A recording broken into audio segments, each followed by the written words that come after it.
Welcome to the C++ programming tutorial. In this tutorial we're going to be looking at logical operators. Now this is like an operator for testing conditions. Right, so you want to know if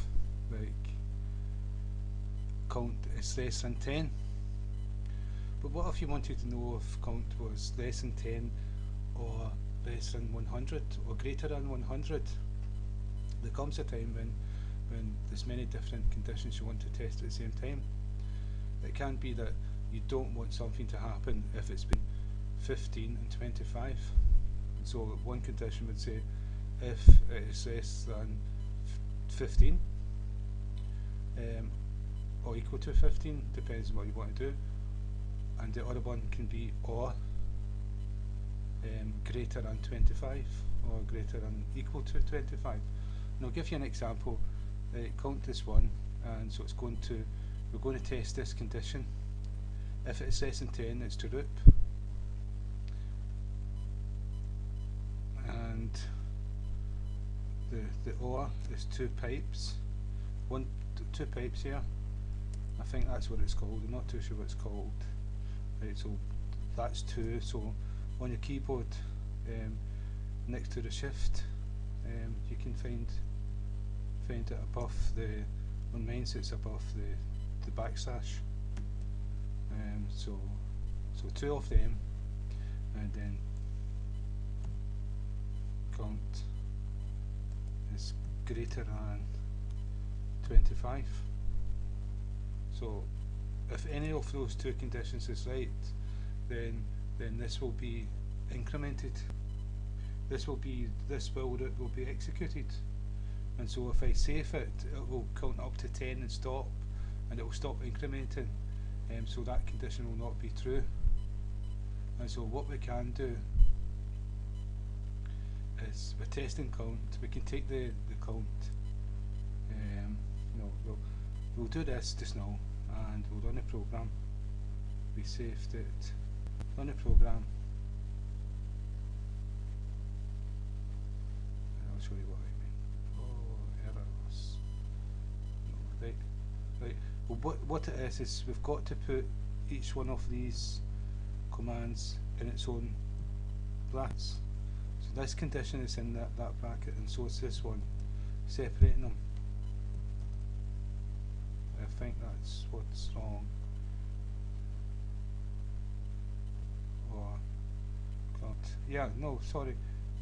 This is not spelled right. I don't know if that's going to help. It's greater than 25. And if I save, if I compile, save first. No, it's good. Yeah, with the Eclipse you've got to compile it to get rid of the errors, and it's okay. And what I've done is I've added brackets to it to separate the two different conditions. So if this is true, it will loop, and if this is true, it will loop. This is in the OR. What you get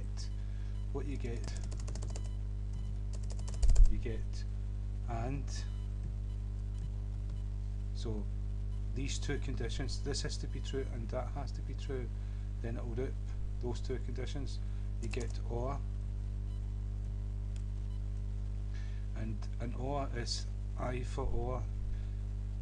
An OR is any one of these two conditions is true. If this is true and that's false, it still loops. If both are true, it still loops. If this is true and that is false, then it still loops. But if both conditions is false, it will not loop. It needs at least one of them to be true. Well, the AND, if this is AND,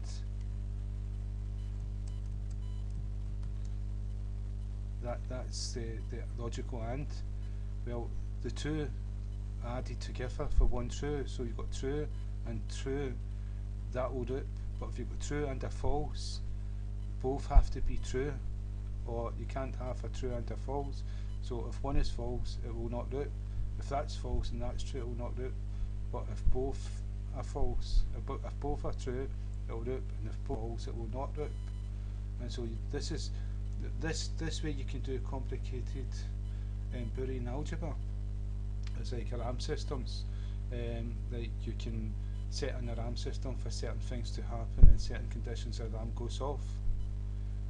You can do like Boolean algebra for chips in electronics, where it's coded for accepting coins for certain goods and machines and different things like that. So this is essential to programming for controls, and again giving intelligence to a program. And so what we're doing is an OR. So an OR, this or that can be true, and it's an OR because of that. An AND is both, this and that has to be true, so both have to be true. And so if I run a program,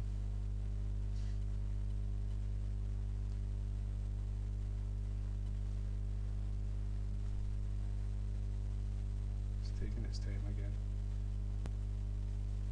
Yeah, so no. You can see it's looped 1, 2, 3, 4, 5, 6, 7 and stopped at 10. And because it was false, it stopped to loop, didn't come back again. And so what we can do here is we can change this to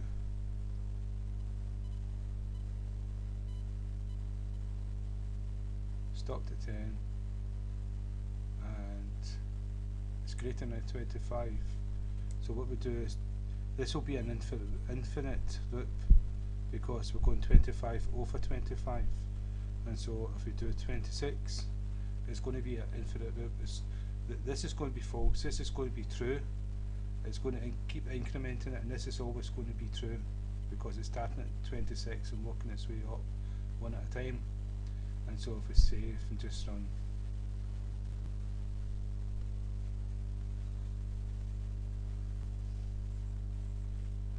and what you'll see here is it's a continuous loop, and that's how many times it's actually incremented. See that number keeps going up. But we can just make this small, and that was because we were printing out this number. Started at 26 and it went to 29,000. No, 294,424. And so you can see how fast that can increment.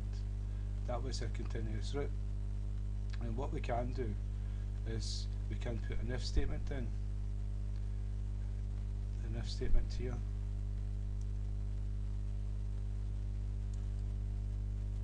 If count is equal to or greater than or equal to 30,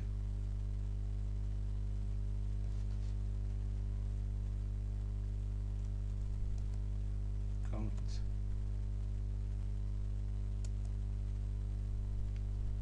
is equals 12. Now 12 is, that's false with 12 and that's false with 12.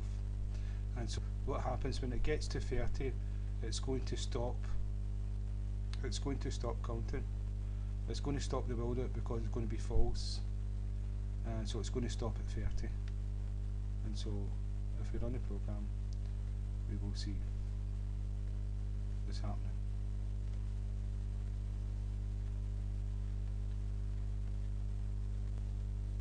It's taking its time again. There you go.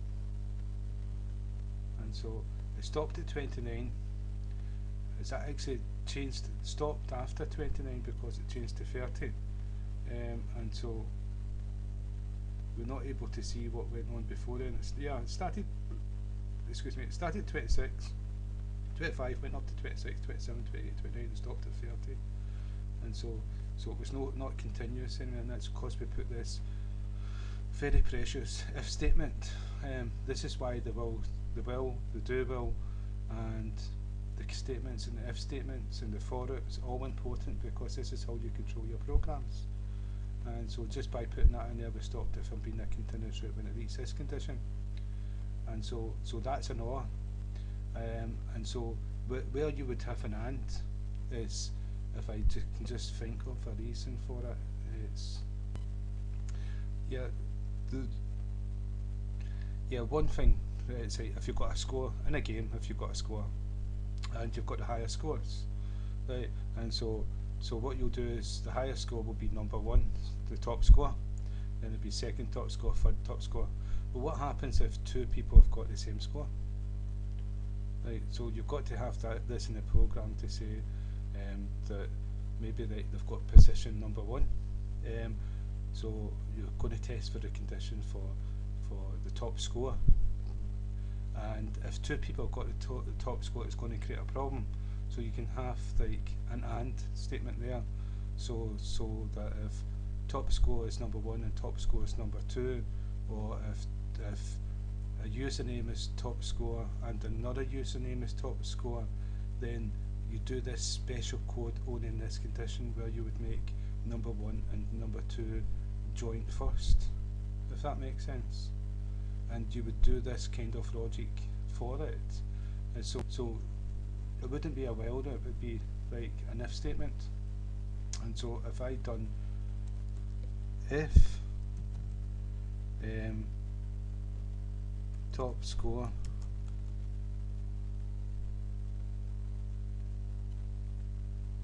if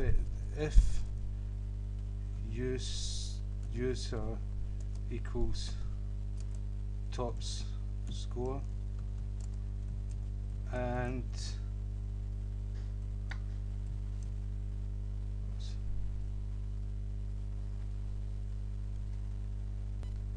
I had to answer the door there, sorry.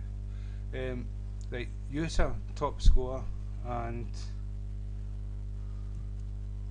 where's the and sign here, and